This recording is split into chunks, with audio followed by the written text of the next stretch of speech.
শেখ মুজিবুর রহমান মুক্তিযুদ্ধের সাথে জড়িত ছিলেন না। তিনি জানতেন না মুক্তিযুদ্ধ কিভাবে হয়েছে, এবং তিনি ফিরে এসেও জানার চেষ্টা করেন নাই মুক্তিযুদ্ধ কিভাবে হয়েছে। তাকে আওয়ামী লীগের লোকজন যা বলেছে এবং ভারতীয় পক্ষ যা বলেছে সেটাকেই তিনি ধরে নিয়েছিলেন, এটাই মুক্তিযুদ্ধের ইতিহাস ছিল। এই জন্যই তিনি ব্যর্থ হয়েছিলেন।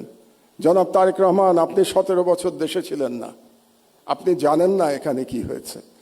আপনার বিশিষ্ট লোকজন আপনাকে যা বলেছে এটাই আপনি শুনেছেন, এবং এখন যারা মিডিয়ার নতুন বন্ধুরা আপনাকে যেটা বলছে সেটাই আপনি শুনছেন, এবং সেটাই আপনি মনে করছেন এটাই বাংলাদেশের 17 বছরের ইতিহাস।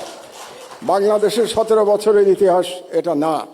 সেই ইতিহাস আমি বর্ণনা করব ভবিষ্যতে যদি আপনি এরকম কোনো অনুষ্ঠানের আয়োজন করেন এবং সেই অনুষ্ঠানে আমাকে 15 মিনিট সময় দেন, তাহলে বাংলাদেশের মিডিয়ার ইতিহাস 50 বছরের ইতিহাস আমি বর্ণনা করব।